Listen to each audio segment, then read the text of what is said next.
You don't like to talk then? Well, not really.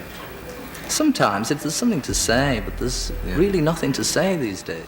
George Harrison, he was often called the quiet man, the brooding spirit of the Beatles.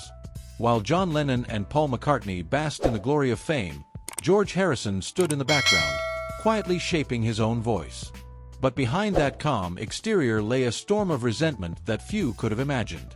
So who exactly sparked George's latent anger? Was it a bandmate who hogged the spotlight? A manager pulling the strings from the shadows? Or someone even more unexpected? Today, we're lifting the curtain on one of the Beatles' most overlooked, yet most revealing tensions. Because behind the music, the admiration, and the myth of unity, there was a rift that changed the way we see the Fab Four. Watch the video until the end, as we uncover the story of the man George Harrison truly despised. The rivalry between Lennon and McCartney is legendary, but for decades, rumors have hinted at another rift, this time centered on Harrison himself, and the one figure who unleashed his silent fury. Creative control within the Beatles was a constant battleground. Harrison longed for his songs, his voice, his artistry to be on par with Lennon and McCartney. Yet he was constantly overshadowed, his talent undervalued, his contributions marginalized. To understand where that frustration stems from, we need to go back to the beginning. George Harrison was born on February 25, 1943, at 12 Arnold Grove in Wavertree, Liverpool. George Harrison was the youngest of 4 children, born to Harold Hargreaves Harrison and Louise Harrison. His father, Harold, once worked as a steward for the White Star Line before becoming a bus conductor, while his mother, Louise, of Irish Catholic descent, earned her living as a shop assistant. George grew up alongside his 3 older siblings, his sister Louise, and brothers Harold and Peter. According to biographer Hunter Davies, it was his mother who proved to be his greatest source of encouragement, recognizing early on that music brought her youngest son a special kind of joy.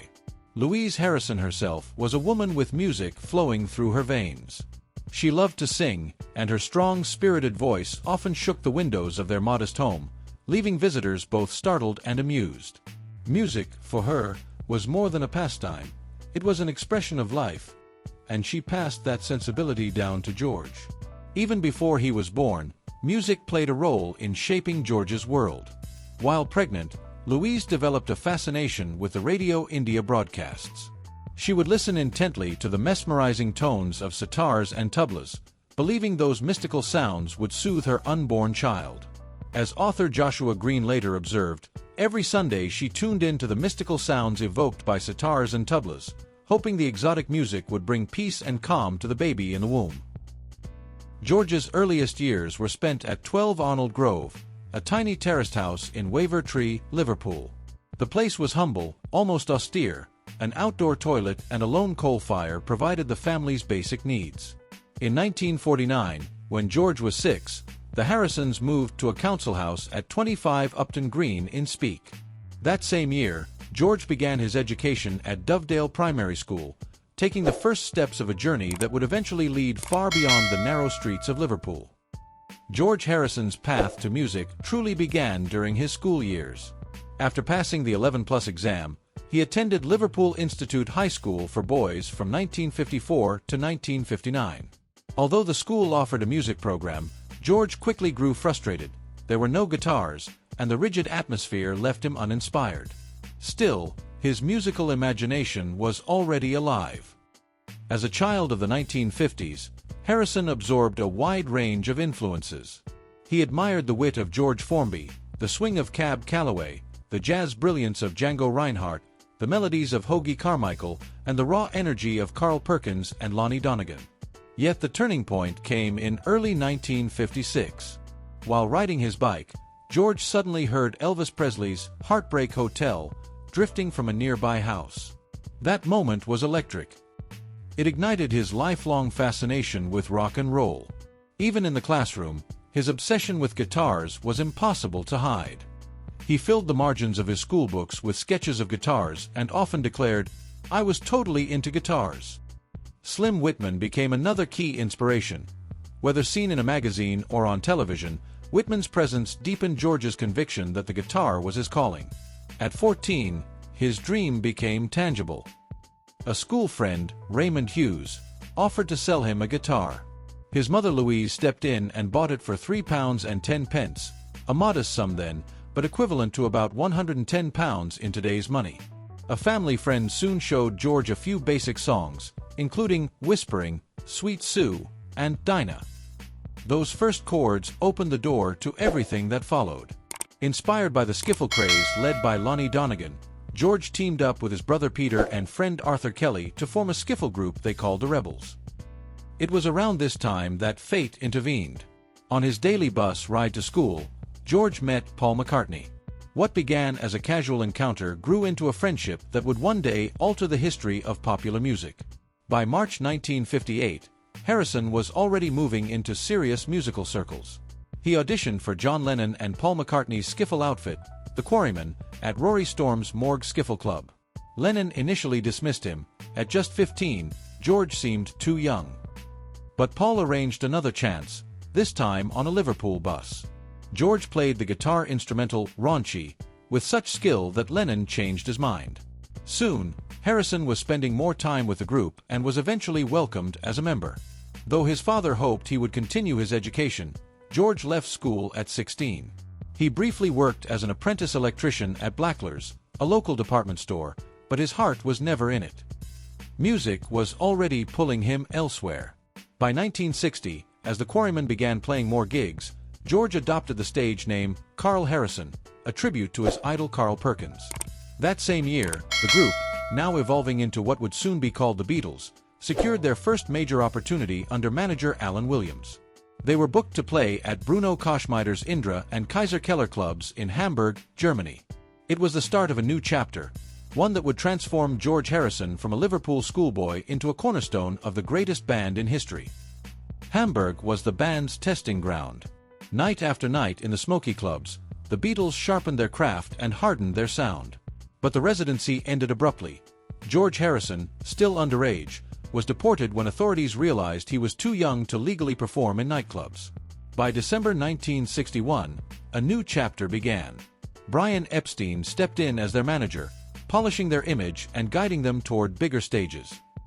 His efforts soon paid off when EMI offered them a recording contract. In 1962, their debut single, Love Me Do, climbed to number 17 on the record retailer chart. Just months later, Please Please Me exploded onto the scene, sparking the phenomenon the world would come to know as Beatlemania. On stage, George Harisson appeared serious, almost stoic, earning him the nickname the Quiet Beatle. That label took hold during their first trip to America in early 1964. Harisson had fallen ill with strep throat and a fever, and doctors urged him to save his voice for their all-important performance on The Ed Sullivan Show. The contrast with Lennon and McCartney's extroverted personas made George's quiet reserve stand out all the more. The press seized on it, and the nickname stuck, much to George's amusement. Musically, though, his presence grew louder with each record. On the band's debut album, he sang lead on 2 tracks, including Do You Want to Know a Secret? By the second album, with the Beatles, 1963, he had taken his first step as a songwriter with Don't Bother Me. Harisson also became the group's unofficial talent scout, introducing his bandmates to new American records, especially soul music, that expanded their creative palette. By Rubber Soul, 1965, his influence was undeniable. George pushed the Beatles toward the sounds of folk rock, drawing inspiration from the Byrds and Bob Dylan. It was also here that his fascination with Indian classical music emerged. His sitar playing on Norwegian Wood, This Bird Has Flown, marked a groundbreaking moment in pop culture, weaving Eastern textures into Western music. He later admitted Rubber Soul was his favorite Beatles album.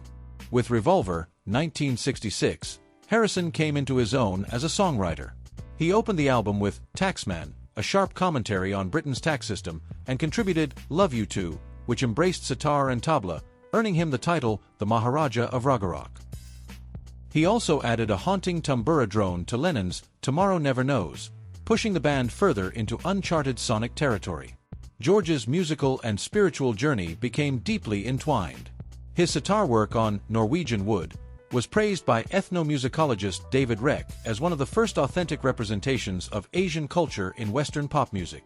By 1967's Sgt. Pepper's Lonely Hearts Club Band, Harrison's Eastern leanings had fully blossomed with Within You Without You, a meditative track built around sitar and tambura.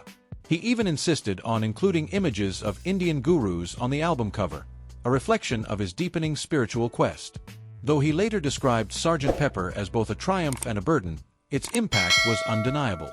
His devotion to Indian music extended beyond London studios.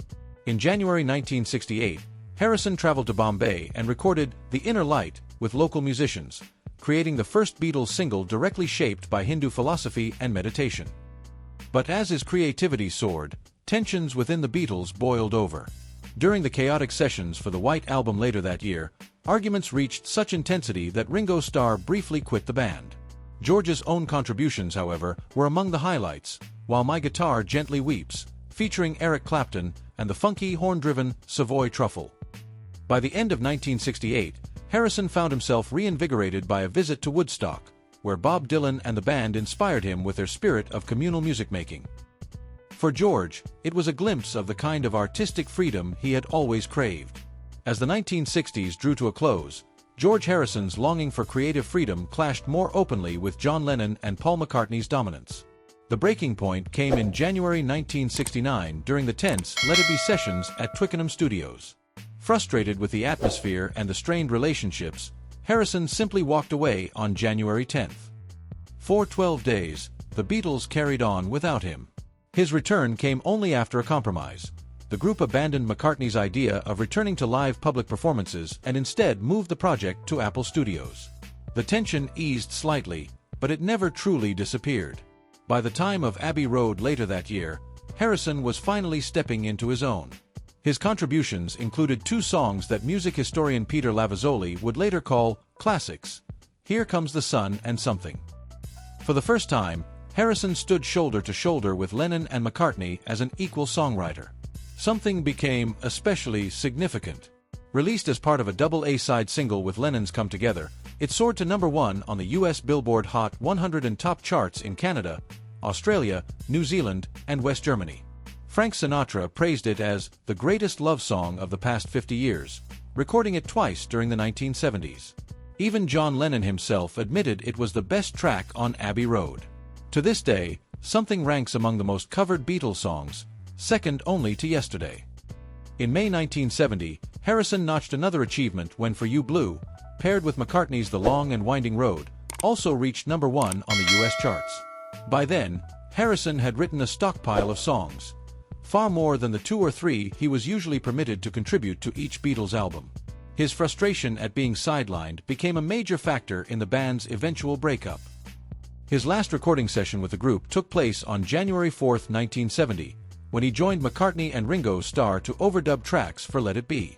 Despite the triumphs, the Beatles' story was always shadowed by friction. Power struggles and questions of creative control shaped much of their history, and for Harisson, these struggles often left behind lingering resentment. Still, the relationships within the band were deeply complex. According to biographer Hunter Davies, the Beatles didn't live communally, but they shared their lives so closely it often felt that way.